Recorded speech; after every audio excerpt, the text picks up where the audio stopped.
नमस्कार जी, राम राम, आदाब, सत श्री अकाल। बड़े ही शांत और गरिमामय वातावरण में कविता की सरिता कल कल बह रही है। एक भी आदमी उठ कर के नहीं गया है और कुछ देर के लिए मेरे पर भी ये कृपा रखना कि बीच में मत जाना। कवियों को आदत होती है जितनी भी ज़्यादा संख्या हो उतना इधर से मूड बढ़िया बनता है। संख्या उस हिसाब से कम है, लेकिन राजस्थानी का एक दोहा बड़ा फिट बैठता है यहाँ कि चंदन तो चुटकी बलो गाडो बलो ना काठ। एक चुटकी चंदन, एक गाडा लकड़ी। चंदन तो चुटकी बलो गाडो बलो ना काठ, चातर तो एक ही बलो मूर्ख बला ना 60। बहुत अच्छे। आज आप चातर, सुजान, समझदार और सियाने लोगों के बीच बात करके और गुण ग्राहक लोगों के बीच बात करके बड़ा आनंद आएगा। होली का वातावरण है और हंसने, मुस्काने, खेलने और हुड़दंगबाजी का वातावरण होता है बाहर तो, लेकिन यहाँ आप बड़े, जिनको सुधी श्रोता कह सकते हैं ना, वो सुधी श्रोताओं के बीच कविता पाठ का मौका मिला है। बड़ा सौभाग्य है हमारा। वैसे तो नीरज की कविता की लाइनें दोहराया करता हूँ मैं कि आत्मा के सौंदर्य का शब्द रूप है काव्य। भीतर की जो सुंदरता है उसका रूप है कविता। आत्मा के सौंदर्य का शब्द रूप है काव्य। मानव होना भाग्य है, कवि होना सौभाग्य। तो ये सौभाग्यशाली लोग बैठे हैं, इनके बीच कविता सुना रहे हैं और हंसने हंसाने की सबने बात करी, हंसने हंसाने की। आशु जी बड़े गंभीर कवि हैं, लेकिन इन्होंने भी हंसाने की बात करी और इन्होंने जान करके वो अपने पन्ने किए थे इस तरह से ताकि कोई बड़े हंसने हंसाने का मौका मिले, वरना इतनी छोटी सी डायरी में से वो कविता निकलती नहीं थी क्या। लेकिन आम तौर पर श्रोता ऐसे होता है, डायरी वाला जब कवि आता है ना आशु जी, उससे तो लोग डरते हैं। कवि भी डरते हैं। कवि भी डरते हैं, बिल्कुल ऐसा ही है। वो क्या हुआ कि कवि के घर चोर बढ़ गया। रात का टाइम था, कवि अपना कमरा छोड़ करके, घर छोड़ करके थोड़ा अंधेरे में बैठा था, कोई कविता सोच रहा था। कवि आ गया, चोर आ गया। अब कवि के घर क्या मिले, अकेला कवि रहता था। अलमारियाँ उसने ताड़े तोड़े, उनमें पांडुलिपियाँ मिल रही हैं, उसमें किताबें मिल रही हैं, खूंटियों पर कुर्ते पजामे टंगे, आटे का पीपा खाली है। उसने घंटा 2 घंटा मत्था मारा, आखिर जब जाने लगा तो कवि ने बाँह पकड़ ली। कवि वाला, क्यों, चोरी करने आया था? कि बिल्कुल सही बात है माई बाप, आया तो चोरी करने था, लेकिन आज पहली बार मैं खाली हाथ जा रहा हूँ। बोला नहीं, चोरी करना तो बहुत माड़ी बात है, अपराध होता है, तेरे को मैं पुलिस में दूंगा। चोर बोला, जी क्यों दोगे पुलिस में, मेरा और आपका समय क्यों खराब करते, जब मुझे कुछ मिला ही नहीं, मेरी बॉडी खराब होगी, छोड़िए। बोले नहीं, या तो फिर मैं पुलिस में दूंगा या मेरी कविता सुन, जो अभी तेरे पर बनाई है। आशु कविता है, अभी अभी बनाई है, तेरे पर बनाई है। मैं तेरी हरकतें देख रहा था, मरता क्या नहीं करता। कवि सामने बैठ गया, कवि जी ने कविता सुनाई, 200-250 लंबी लाइनों की थी, सुना दी। सुनाने वालों में, कवियों में आदत होती है, जब ढंग से सुनता है कोई आप जैसा आदमी तो सामने से पूछते हैं कैसी लगी। वो चोर ये थोड़ी कह सकता था बुरी लगी, बोले जी अच्छी लगी। अच्छा तो फिर एक और सुनो। अब उन्होंने डायरी उतार ली, अलमारी से डायरी निकाल ली, लग गए सुनाने। 1 घंटा लंबी कविता सुनाई, फिर पूछा किसी की लगी, चौखी लगी, तो फिर एक और सुनो। इस तरह करके जब 5 सुना दी, छठी डायरी को जब हाथ डाला तो चोर बोला, माई बाप पुलिस में दे दो, कविता रहने दो। बहुत बढ़िया। होली का वातावरण है और होली, बीच बीच में अच्छी बात भी करनी चाहिए। होली, अगर अध्यापक के रूप में मैं कहूँ तो 4 अक्षर होते हैं अंग्रेजी में, अगर होली लिखें HOLI, होली, तो इनके सबके अलग अलग अर्थ निकलते हैं, बड़े अच्छे अर्थ निकलते हैं। H हेट, नफरत, O out, bar, L love, I इन। बहुत बढ़िया, क्या व्याख्या है। ये होनी चाहिए होली। होली पर आप नफरत को बाहर निकालो और प्यार मोहब्बत को अपने अंदर लो, यही इसका संदेश होना चाहिए। और सुनिए कि होली की रंगोली की विशेषता ये है दोस्तों, होली की रंगोली की विशेषता ये है दोस्तों कि भांति भांति के रंगों को जखमरा के एक होना पड़ता है। वाह, बहुत बढ़िया, बहुत ही अच्छा। आप यहाँ आए हैं। आपकी विचारधाराएं अलग हो सकती हैं, आपकी ज़रूरतें अलग हो सकती हैं, लेकिन यहाँ आप सब कविता की ज़रूरत लेकर के आए हैं, कविता सुन रहे हैं। कि गाड़ी में तेल हो तो आगे बढ़ेगी ज़रूर, गाड़ी में तेल है तो आगे बढ़ेगी ज़रूर, पाँव ब्रेक पर हैं तो खड़ेगी ज़रूर, पाँव ब्रेक पर हैं तो खड़ेगी ज़रूर, खुदा ने आंख दी है तो लड़ेगी ज़रूर, और आंख गड़बड़ करेगी तो पड़ेगी ज़रूर। कविता हथकढ़ शराब की मानिंद होती है, थोड़ी थोड़ी पिएंगे तो चढ़ेगी जरूर। बहुत अच्छे। तो आज वातावरण ये है कि आप अब कविता का रस मान रहे हैं और आनंद कविता का लीजिए। मैं वैसे बिना उसमें पढ़ा करता हूँ, देखे, लेकिन कुछ अच्छी बातें भी कहनी होती है तो उनको लिख के लाना पड़ता है। अच्छी बातें, बिल्कुल गलत बातें सारी याद है, इनको अच्छी देख के पढ़नी पड़ती है। पर वो तो वातावरण बनाना पड़ता है, जैसे आशु जी ने बनाया था ना। बिल्कुल, पतझड़ से डर कर बहारें कब रुक पाती हैं। आए है शब्दों की तरफ ध्यान दें, पतझड़ आएगी इसलिए मेरे को जाने की जरूरत ही नहीं। पतझड़ के डर से बहारें कब रुक पाती हैं, कांटों के पहरे में भी कलियां मुस्काती हैं, ठहाके निकल जाते हैं दीवारों से छंड कर, और सिसकियां कैद खानों में घुट के मर जाती हैं। आए है, वाह वाह वाह, रूप सिंह जी गंभीर हो गए। हाँ, थोड़ा सा वो करना, वो फंड करने पड़ते हैं सारे। भाई ये कहते हैं, चलो मैं अपने रंग में आता हूँ, कहते हैं कि भाई हंसने हंसाने वाला आदमी, हंसमुख आदमी कभी स्वर्ग में नहीं जाता। कहते हैं हंसने हंसाने वाला आदमी कभी स्वर्ग में नहीं जाता, लेकिन वो जहां भी जाएगा वही स्वर्ग बसा लेगा। बहुत अच्छे। हर बीमारी का इलाज नहीं होता दवा खाने जाने से। अच्छा, हर मर्ज का इलाज नहीं होता दवा खाने जाने से। बहुत सारी बीमारियां कट जाती हैं बस हंसने हंसाने से। हंसते खेलते रहा करो, चेहरे पर एक मुस्कान रखिए, चाहे बनावटी रखिए चाहे उधार की लेकर के रखिए, एक मुस्कान होनी चाहिए ताकि सामने वाला आपसे प्रभावित हो कि यार आज अच्छे आदमी के दर्शन किए। वरना तो लोग बाजारों में मिलते हैं, उनसे पूछते हैं कि क्या बात, आप बीमार हो क्या, ऐसे कैसे चेहरा आपका, उदास कैसे? तो वो कहता है नहीं यार, शक्ल ही ऐसी है। बरसों हो गए होते हैं लोगों को हंसे हंसाए, बरसों, कोई सबब नहीं बनता कि हंसे, किस बात पर हंसे, खुद पर कैसे हंस ले। और विसंगतियाँ ऐसी हैं कि उन पर हंसी नहीं आती, दुख होता है। विसंगतियाँ, हंसने का मौका ही नहीं मिलता है। बहुत मुश्किल से मिलती हैं खुशी की घड़ियाँ, खोया ना करो इन घड़ियों को।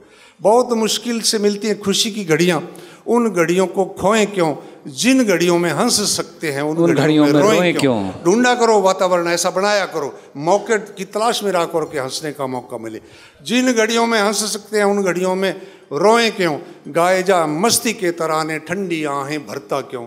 मौत भी आई तो मर भी लेंगे, मौत से पहले मरता क्यों। बहुत अच्छे। लोग मौत से पहले मरे पड़े हैं, बस मतलब किसी से बात कैसे, बस यार दिन कटी कर रहे हैं यार, यूं क्यों नहीं कह रहे कि जी रहे हैं ना यार, बढ़िया मस्ती से जी रहे हैं। जीवन में एक मस्ती होनी चाहिए, एक उमंग, एक तरंग रहनी चाहिए। खुशी का दामन कभी वो हमारे से छुड़वा के ना चली जाए खुशी, ऐसा वातावरण रखो। पर लेकिन करें क्या, लोग टेंशनों से भरे पड़े हैं। किसी को बुला लो, उसके भी टेंशन, 2 साल का बच्चा भी टेंशन से भरा हुआ है। और एक आदमी के पास फ़ोन आया कि भाई करतार सिंह, तेरी लड़की का कॉलेज से आते समय भाई बस से एक्सीडेंट हो गया, वो हॉस्पिटल में है। अब ऐसी बात सुनने के बाद आदमी क्या करेगा, वो पैदल ही दौड़ लिया, कोई साधन का इंतजार थोड़ी करेगा। पैदल दौड़ लिया हॉस्पिटल की तरफ, और 1 बीघा दूर जाकर के वो आदमी रुक गया और खुद ही हंसने लग गया। कमाल का बेवकूफ़ हूँ यार, मैं क्यों भाग लिया, मेरे तो कोई लड़की नहीं है। वो खड़ा खड़ा फिर टेंशन में आ गया, यार हो सकता है बताने वाले ने गलत बता दिया हो, लड़की का नहीं लड़के का एक्सीडेंट हो सकता है। वो फिर दौड़ लिया और फिर 1 बीघा दूर जाकर के रुक गया और फिर हंसने लग गया। यार बेवकूफ़ी की भी हद होती है यार, कौन सा लड़का कौन सी लड़की, मेरी तो अभी शादी नहीं हुई है। वो आदमी फिर टेंशन में आ गया, खड़े खड़े बोले यार वो करतार सिंह किसको कह रहा था, मेरा नाम तो लीलाधर है। इस प्रकार से बिना बात की टेंशन लिए बैठे। मैं एक दिन एक दोस्त के पास चला गया और मैं वो बड़ा उदास बैठा, मुंह लटकाए बैठा। मैंने कहा क्या बात हुई आज ऐसे कैसे? बोले यार क्या बताऊं यार, मैं ना आज गीता पढ़ बैठा, भगवत गीता पढ़ बैठा। मैंने कहा बड़ी अच्छी बात है यार, गीता में तो बड़ा ज्ञान है, ज्ञान का भंडार है।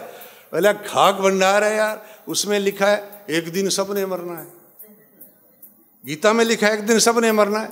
तो मैंने कहा फिर तेरे दिक्कत क्या हुई, अपने दादा परदादा खड़दादा मरे, बारी आएगी अपने भी मरेंगे, लेकिन वो जब आएगी तभी मरेंगे ना, तो उससे पहले क्यों मर रहा है। बोले यार मेरी चिंता वो नहीं है यार, भी मरना है, कोई बात नहीं मर लेंगे, लेकिन मेरे को यार फिक्र इस बात का है जो सबसे अंत में मरेगा उसको 4 आदमी मुसाना में ले जाने वाले कौन होंगे। वो आदमी 4 कहाँ से लाएंगे यार, मेरी चिंता इस बात की है। अच्छा और देखो टेंशन का एक नमूना कि भाई मैं सुबह सुबह घूमने जाता हूँ, 4 बजे घर से निकलता हूँ, तो उस शहर का मामला है, लाइटें जगती रहती हैं गलियों में।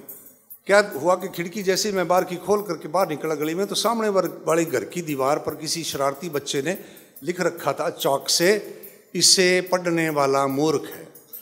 हल कोई बात नहीं, मतलब बच्चे ने तो अपनी शरारत कर दी, इसे पढ़ने वाला मूर्ख है। अब कोई वाक्य नहीं बन रहा, इसे पढ़ने वाला मूर्ख है, लेकिन मेरे उसको पढ़ने के बाद टेंशन हो ही जाती।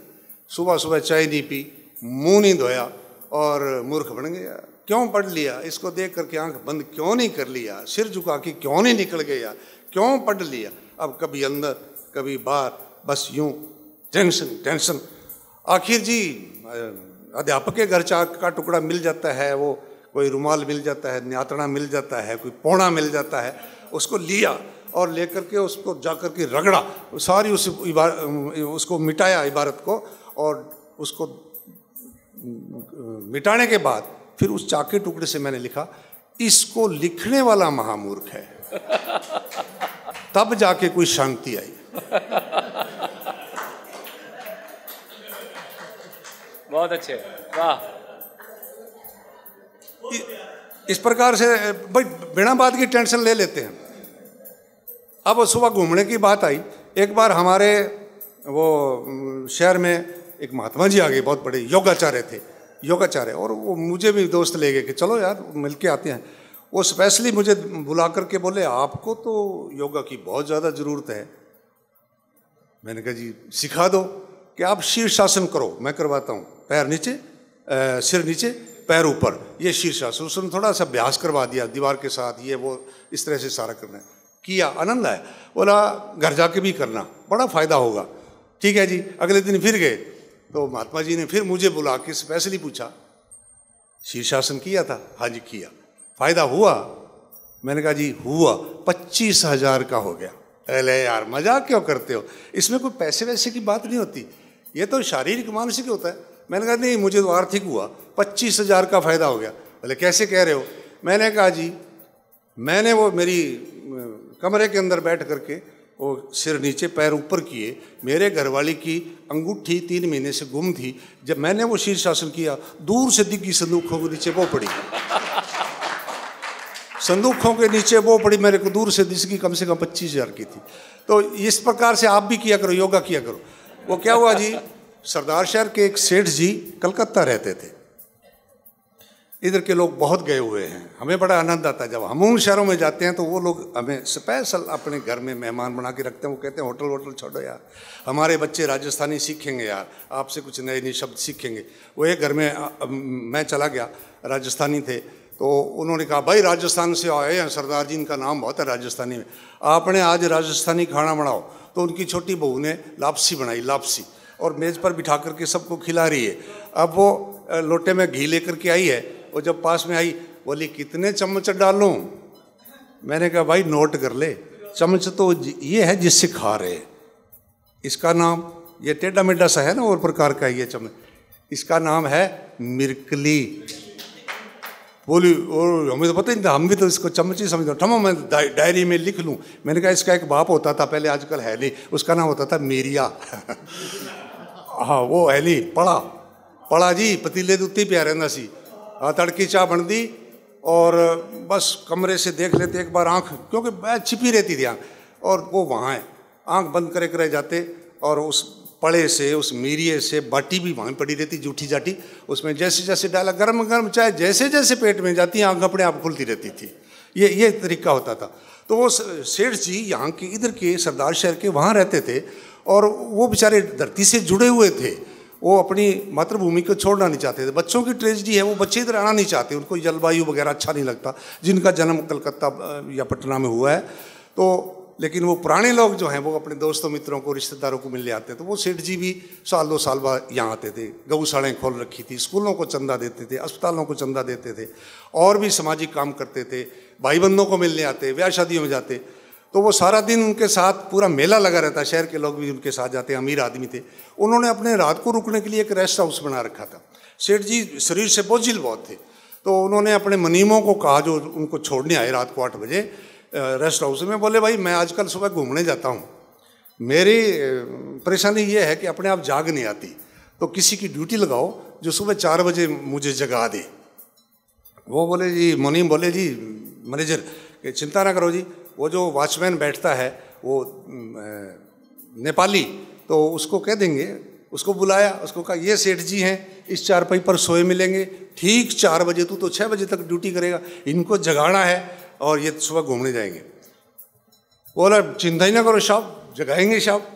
अब जी वो सब चले गए मैनेजर वगैरह, सेठ जी सो गए। सुबह सेठ जी अपने आप ही उठे 8 बजे, 8 बज गए। वो जैसी घड़ी देखी दिन उग गया, तो उन्होंने रोड़ा मचा दिया, मुनीमों को मैनेजरों को बुलाया, गालियाँ दी, उल्लू के पट्टे, इतनी इतनी तनख्वाह देता हूँ, छोटा सा काम कहा था 4 बजे जगाने का, मुझे किसी ने जगाया क्यों नहीं, मैं आज मिस कर गया, मैं आज जाना था घूमने। वो मैनेजर आए, उन्होंने उसको बुलाया, वो 6 बजे चला गया था, बंगाली वो नेपाली, उसको बुला के कहा अरे तूने सेठ जी को जगाया क्यों नहीं, आज ये घूमने जाने थे। बोले जगाया जी, ठीक 4 बजे आके मैंने सेठ जी को झंझोड़ के उठाया, उठो सेठ जी घूम लो। तो सेठ जी का मुंह पहले तो गेट की तरफ था, सोए हुए थे। मैंने जब जगाया उठो तो फिर करके फिर दीवार की तरफ मुंह करके सो गए। मैंने देखा इतना बड़ा सेठ है, बस इतना ही घूमेगा। वाह, बढ़िया है। तो बहुत अच्छे। ये चीजें, इन ऐसी बातों से भी मजाक बन जाता है, निकल आता है। ये होली का माहौल है, होली के माहौल में तो जैसी भी बात हो लेकिन होनी चाहिए हंसने हंसाने की। मजाक चीज अच्छी है, मजाक करना चाहिए, मजाक चीज अच्छी है, पर बुजुर्गों से मस्खरी करी नहीं जाती। हाँ, बुजुर्गों से नहीं करनी चाहिए। मजाक चीज अच्छी है, बुजुर्गों से मस्खरी करी नहीं जाती। चांद सितारे तो कवियों की बातें हैं, बिना सिंदूर के मांग भरी नहीं जाती। कहने की बात है, चांद सितारे तोड़ दूंगा मांग में भर दूंगा, कहने की बातें हैं, बिना सिंदूर के मांग भरी नहीं जाती। हर चीज अपने ठिकाने पर अच्छी लगती है, जूती कितनी भी महंगी हो सिर पर कभी धरी नहीं जाती। बहुत अच्छे, वाह। हर चीज ठिकाने पर अच्छी लगती है, तो अपनी लिमिट में और उसमें रहना चाहिए। हैं? आज आज आज वो चलो पहले मैं फिर भूल जाऊंगा, मैं पहले सुना। ये बड़ी बीमारी होगी, उम्र 70 साल होगी तो भूलने मारने लगे। आप भी, आप तो जवान हो, आप भी भूल गए। वो क्या हुआ आशु जी, एक आदमी भोला था, थोड़ा सा चूल, थोड़ी सी दिमाग की ढिल्ली, वो अपनी रिश्तेदारी में गए, तो भोला आदमी था। वो होली का वातावरण था गाँव में। आज भी गुलगुला बना दें राजू, गुलगुला बना लें, गुलगुला बना लो भाई, वो गाँव में पकवान इकट्ठे है, तो गुलगुला बना लिया। उस आदमी ने पहली बारी खाया, जिंदगी में पहली बारी गुलगुला खाया। तो वो बड़ा आदमी था, बोले वो नाम क्या है? मैं बोले भाई गुलगुला किया बना है, आटो चाहिए, तेल चाहिए, गुड़ चाहिए, घोल करके फिर इस तरह से तेल में ये छोटे ये बने। अब वो आदमी रहना तो 4-5 दिन था, वो दूसरे दिन ही चल पड़ा कि घरवाली से बनवा के खावांगा। तो वो जी गांव का नहीं चाल पड़े, पैदल को जमानो, पैदल चाल पड़ो। अब गांव में वो रटता है गुलगुला गुलगुला, भी मैं भूल ना जाऊं, रटता रहा। हमें घरवाली को बता करके उससे बनवाना है, गुलगुला गुलगुला गुलगुला करता आया, जाप करता आया। और गांव के करने आगे छोटी सी कस्सी, छोटा सा कोई खाड़ा आ गया, उससे ऊपर से छाल मारनी थी। इधरले पारे पर खड़ा होकर के उधर छाल मारी है, तो वो भूल गया गुलगुला। हौपड़े हौपे मतलब हौप्पा करके छाल मारी, हौप्पा, वो गुलगुला भूल गया। हौप्पा हौप्पा हौप्पा हौप्पा याद रह गया। घरवाली को जो बोला मैं फिर भूल ना जाऊँ, हौप्पा बना के दे। अरे यार के हौप्पा क्यों है? बोले वो काले काले पल्ले पल्ले बड़े बड़े बढ़िया, अरे तेल में बनते हैं, गुड़ आटा ये चीज़। बोले मेरे समझ में नहीं आई। बोला तू मैंने बता खवा, तो मेरे दिक्कत है, मैं फिर भूल जाऊँ, मैं खाने हैं तेरे से हाथ से बनवाने हैं। घरवाली बोली मेरे को समझ नहीं आई, तू के भाई मेरे से कौन ही बने। अब आदमी है ना, चाहे आदमी मिट्टी का माधो है, घरवाली पर तो रीस आ जाती है, उसको गुस्सा आया, उसने इधर 2 थप्पड़ मारे मुंह पर, इधर मारे, और वो बेचारी फिर साइड पर होकर के बैठ के रोने लगी। बस यही सीन होते हैं। दीवार के साथ बैठ जाती है नीचे गाँवों में, वो वहाँ रोने लगी, रे मर जाना तन्ने बा मर जाना के ठक्के खुआ दियो, तै मार मार मेरा कान कर दिया गुलगुला वर्गा। बोले हाँ आ, आ, आ, आ।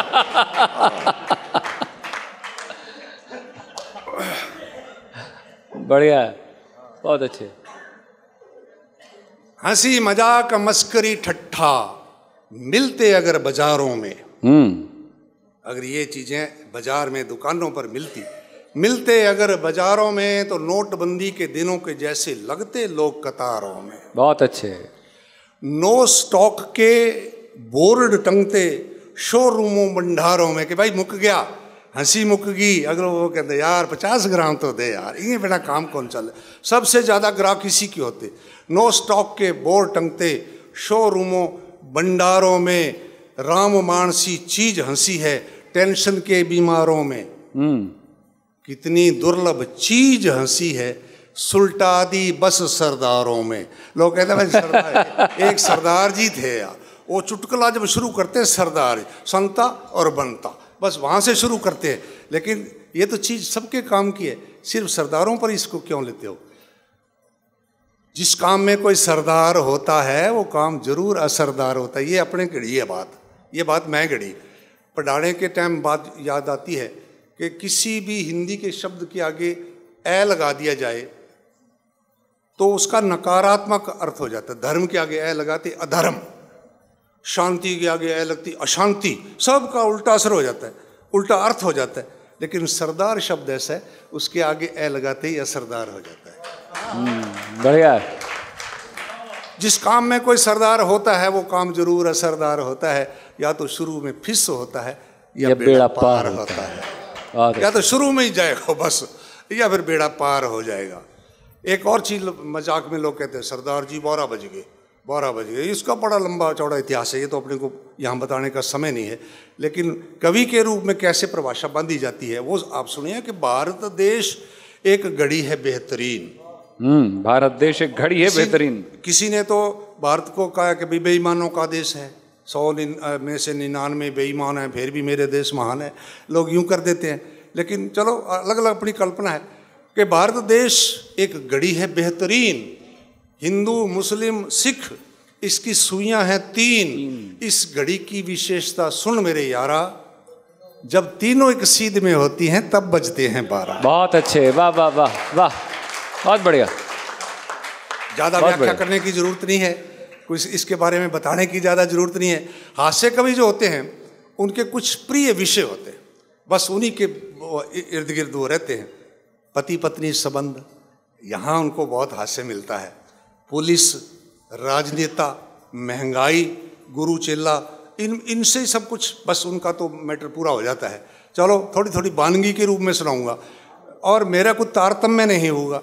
एक मेरे को पहले ही कह देनी चाहिए थी ये बात कि दिमाग से मेरी बात मत सुनना, सिर्फ दिल से सुनना।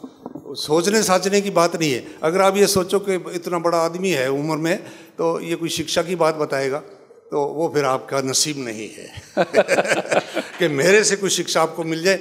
हाँ, कोई अच्छी लगे हंस लो तो मुझे भी खुशी मिलेगी, ये सबसे बड़ा पुण्य है। किसने कहा? निदा फाजली ने, किसी रोते को बच्चे को हंसाया जाए। घर से मस्जिद है, चलो घर से मस्जिद दूर है तो चलो यूं करते हैं, किसी रोते हुए बच्चे को हंसाते हैं, इसे ही आज की नमाज मान लेंगे। बहुत बढ़िया। तो थोड़े बहुत व्यंग भी हंसे के साथ जुड़ता है और व्यंग भी आपको अच्छा लगेगा। मैं नहीं कहूँगा ताली बजाओ। जंगल के सबसे पुराने पेड़ को हैरानी थी, हैरानी नहीं बस थोड़ी सी परेशानी थी कि हमारी शाखाओं पर उल्लू आते हैं। उस बूढ़े पेड़ को ये दिक्कत थी कि हमारे ऊपर आकर के उल्लू बैठते, कि हमारी शाखाओं पर उल्लू आते हैं।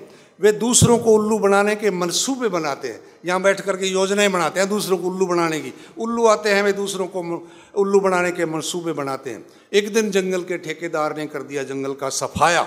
कटे हुए पेड़ों ने भी जश्न मनाया कि चलो अब उल्लुओं से तो पीछा छूटा, कि चलो अब उल्लुओं से तो पीछा छूटा। उनका यह मुगालता था झूठा, क्योंकि वो जंगल की सारी कटी हुई लकड़ियाँ राजधानी मंगवाई गई थी और उनसे संसद भवन की कुर्सियां बनाई गई थी। हाँ, बढ़िया, बहुत अच्छे। इस कविता को लोग छोटी कर करके फेसबुक पर और यूं डाल देते हैं, लेकिन असल बात ये है। अब फिर एक छोटा सा व्यंग सुना करके मजाक की बात करेंगे कि लोकसभा चुनावों के रिजल्ट आ रहे थे और इधर हम कक्षा में राजनीति विज्ञान पढ़ा रहे थे, अपने देश के लोकतंत्र की विशेषताएं गिना रहे थे। इतने में एक लड़की खड़ी हो गई, लड़की का नाम आशा, और बीच में बोली, सर बताइए आग की परिभाषा। उसका अटपटा सवाल सुन करके हमें हुई हताशा और कहा, ओ मर जानी आशा, राजनीति में बोलती है विज्ञान की भाषा। अरे आग तो आग है, सब कुछ जलाती है, बस स्थान बदलते ही नाम बदल जाती है। कहीं दिल की लगी है, कहीं दिमाग में चढ़ गई, मेरी आंखों में आग है, कहीं पेट की आग है, स्थान बदलते ही नाम बदल जाती है।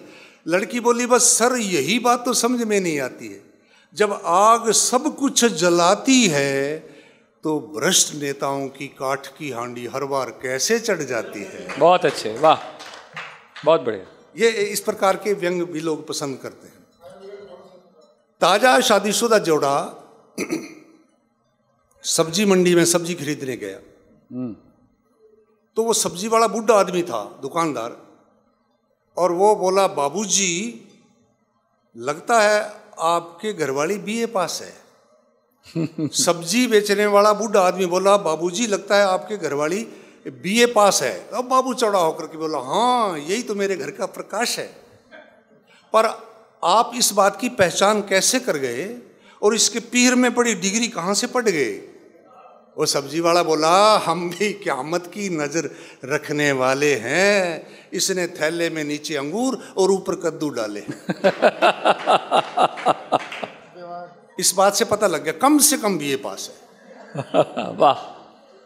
चलो नेताओं की बात फिर करते हैं कि हिंदू का पुराण कहता, दान कर दान कर दान कर। दान का बड़ा महत्व है। हमारे शास्त्रों में लिखा है, 100 हाथ से कमा, 1000 हाथ से दान कर। दान का बड़ा महत्व सभी धर्मों में है। हिंदू का पुराण कहता दान कर दान कर दान कर, मुस्लिम का कुरान कहता दान कर दान कर दान कर, सारा ही जहान कहता दान कर दान कर दान कर। पर नेता एक ऐसा जीव जो कहता है मतदान कर मतदान कर मतदान कर। बढ़िया। वो कहता है जी मतदान कर मतदान, वोटां की लागरी है। और उसको ऐसा कोई मसला नहीं है कि देश के बारे में बात कर लें कोई और। चलो हंसी मजाक की बात करेंगे, पंजाबी के लोग समझेंगे पंजाबी बात। पंजाबी में भी कर लेता हूँ मैं, आजकल थोड़ी सी सीख लिया मैं, सीख गए। चुराई हुई बात है कि असी मझ समझे, सब समझते हो आप, असी मझ समझे ओ गां निकली। भुलेखा लग गया। असी मझ समझे ओ गां निकली, असी धुप समझे ओ छां निकली, बेड़ा गर्क होवे ब्यूटी पार्लर वालियां दा, असी कुड़ी समझे ओ कुड़ी दी मां निकली। बस बात हंसी मजाक की है और यही बातें हमें करनी है बस कि भाई दूसरे की खीर हलवा की बजाय घर की जो सूखी रोटी होती है वो बहुत अच्छी होती है। सब लोग कहते हैं, साधु संत कहते हैं कि दूसरे की चोपड़ी रोटी देख करके मत तरसाओ जी। दूसरे की जो खीर हलवा होती है उसकी बजाय घर की जो सूखी रोटी होती है वो बहुत अच्छी होती है। मांग करके कोट पैंट पहनने की बजाय घर की जो लंगोटी होती है वो बहुत अच्छी होती है। नशा करने वाले कहते हैं भांग जितनी घोटी होती है वो उतनी अच्छी होती है। छोरे को छोरी दिखाने ले गए, ये फैशन चल पड़ा, उल्टा हो गया। पहले छोरे वाले के घर जाके रिश्ता कर देते थे, लेकिन आज उल्टा हो गया। 3-4 बार बारात जाती है। ये दुख है, रोना है, क्या करें। छोरे को छोरी दिखाने ले गया और देखते ही बोला हाइट कम है। आप कहानी कौन देखें, हाइट कम है। तो उसका बाप बोला उल्लू के पट्टे, तू नहीं जानता, मैं जानता हूं, मुसीबत जितनी छोटी होती है वो उतनी अच्छी होती है। बहुत बढ़िया रूप सिंह जी। तो स्यापा है, इसमें ना पड़, है ना। कि छोरो जानतो कॉलेजा में नीचे रखे गाड़ी।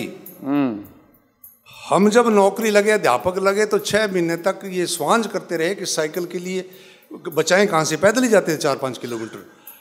छोरो जानतो कॉलेजा में नीचे रखे गाड़ी, जिम में 2 घंटा लगावे, खूब बना ली बॉडी, दोस्तां सागे घुट शुट मारे, खूब करे वो जाडी। जाडी अपने एरिया में तो ये शब्द सीधा, क्यों जाडी करे, यूं जाडी मतलब मेरो मामो सोनिया गांधी से रोज हाथ मिलावे, ये होती है जाडी। हाँ, अपने मुंह मियाँ मिट्ठू बनना, बड़ी औकात से बड़ी बात करना, जाडी खूब करे वो जाडी। और ही भांत की कटिंग रख है, और ही भांत की दाढ़ी। आप देखो बाजार में शहर में लड़कों को पता ही नहीं लगता यार भाई, ये अपने को जब सुहा नहीं रहे, देखना नहीं चाहते इनको, और इनको ये कटिंग अच्छी क्यों लगती है। ये बीच में 4 अंगल की पट्टी, साइडों से बिल्कुल साफ। मैंने गूगल से देखा भी यार ये फैशन अपने देश में आया कहाँ से, तो गूगल बिल्कुल सही उत्तर देती है कि अंग्रेजों की सेना में गधे भी नौकरी करते थे और वो गर्मी में उनको सारे साइडों से काट देते थे, लागा नहीं लगे, इसलिए कड़तू के ऊपर उसकी रीढ़ की हड्डी के ऊपर 4 अंगुल छोड़ देते थे, वहीं से बना ली। वो एक छोरे के बाल लंबे बड़े, बहुत लंबे, और छोरियों की तरह से मांग बीच में रख के यूं बाल लेता मोढ़ों तक। बाप को बड़ा बुरा लगा, बाप देसी आदमी ने बोले अरे टिंगर वो तू के सांग बना रखी है। बोले तुम कौन जाने बाबा, फैशन है। बोले कोई फैशन फूसन नहीं, अच्छा 50 रुपये आदमी वाली तरह कटा के आ।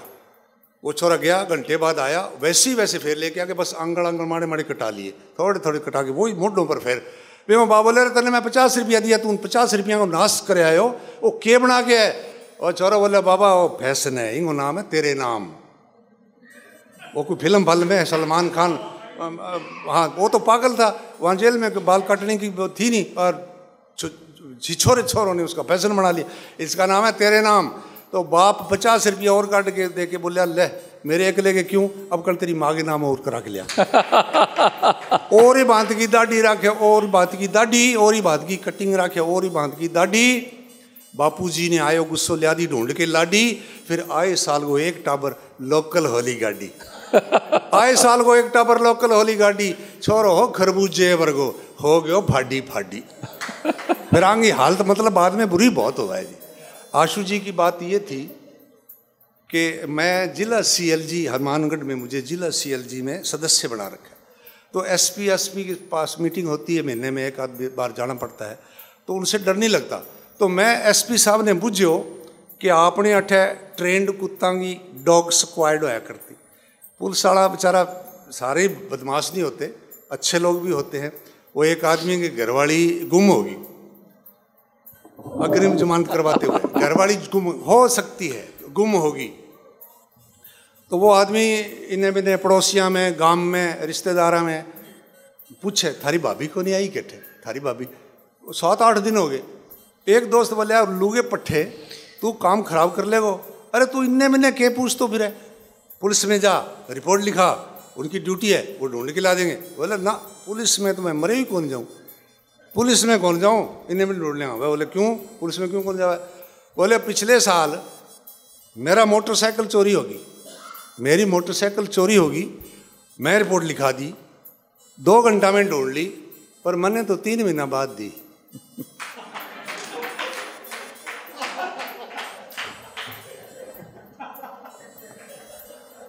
घरे जाके याद आवे तो बट्ठे हंस ली हो। हाँ बस अब एक आशु जी की बात यही थी कि मैं SP साहब ने बुझो कि आपने अठे ट्रेंड कुत्ता की एक डॉग स्क्वाड होया करती, हर एक जिला मुख्यालय पर हुए। आपने अठे ट्रेंड कुत्ता की एक डॉग स्क्वाड होया करती, आजकल वो नजर नहीं आवे। तो मैं मुंह को जैसा करके बोले ना रे लटर कुत्ता का नुकुण बेइज्जती करावे। मैं ख्वाब प्या के अपराधी पकड़ने खातर 12 बजाता, अरे बे सूंघता थाना में ही आ जाता।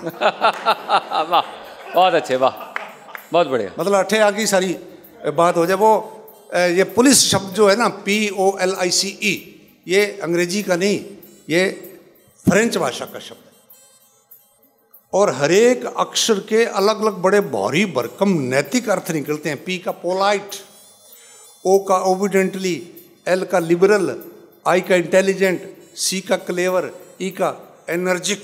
देखो इतने इसके हैं, परिभाषा बता दी आपको। पुलिस तो मेरे से किसी ने पूछा कि यार ये तो चलो फ्रेंच का हो गया, हिंदी में भी कोई इसका अर्थ है क्या पुलिस का। पुलिस 3 अक्षरों में लिखी जाती है, तो इसमें हिंदी में भी है क्या। मैंने कहा है, हमारे पास तो है, कवियों के पास होता है। पुलिस इसका अर्थ ये बनता है पूछा लिया सरका। ये रहता है पुलिस का। बढ़िया। तो ठीक है जी। फिर अब मैं वो मैं तो अब मेरा तो मूड बन गया था। एक कोई गाँव में एक चौधरी आदमी ठाकर साहब के चौकी पर जाया करता। गांव का मालिक ठाकर मूडे पर बैठता, बाकी गांव वाला नीचे बिठाया करता। लेकिन बी चौधरी ने, वो ठाकर साहब भले आदमी थे, माचे पर बिठा लेते, चाय पिलाते, अपना हुक्का दे देते। तो चौधरी साहब रोज आते और जब आने लगते तो ठाकर साहब कहता चलिया। हाँ जी चलिया। अच्छा तो फिर दया दृष्टि राखियो। ठाकर साहब को भला आदमी है, भी चौधरी साहब ने कहता दया दृष्टि राखियो कि ठीक है जी। अब रोज आवे।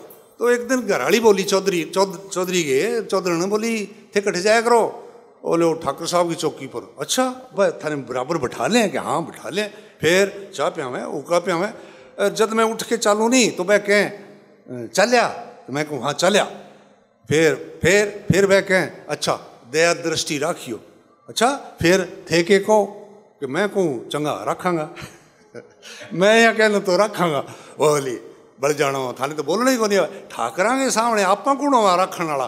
बह दे दृष्टि रखे तो बात है, आपा कौन हुआ आ तो थे जमा ही गलत बोलो। बाम पर आपा दया दृष्टि के रखांगा, भाई मालिक है अपना। अब अगले दिन चौधरी फेर गया और बिया ही वो कार्यक्रम हुए, चाय पी हुक्का पिया। जब आने लग गया तो ठाकर साहब बोले चलिया कि हाँ चलिया, चंगा तो दया दृष्टि राखियो। चौधरी बोले वो घड़े दिन राखी और आगे भी रखने की जरूरत ही, पर अब घराड़ी रखन कौन दे। तो मैं तो कवितावां और बहुत सुनानी थी, लेकिन अब इनका जो इशारा है, इशारा नहीं है, साफ साफ है। साफ कह दिया कि अब बस करो।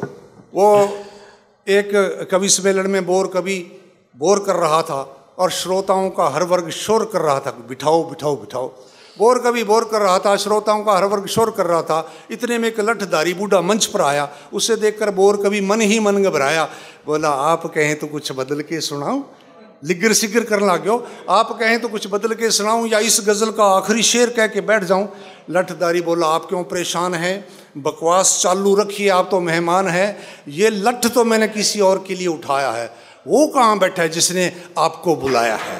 तो अगर फिर ये बात हो जाए इनके साथ, उससे पहले मुझे बैठ जाना चाहिए। नहीं, मैं बहुत बहुत धन्यवाद।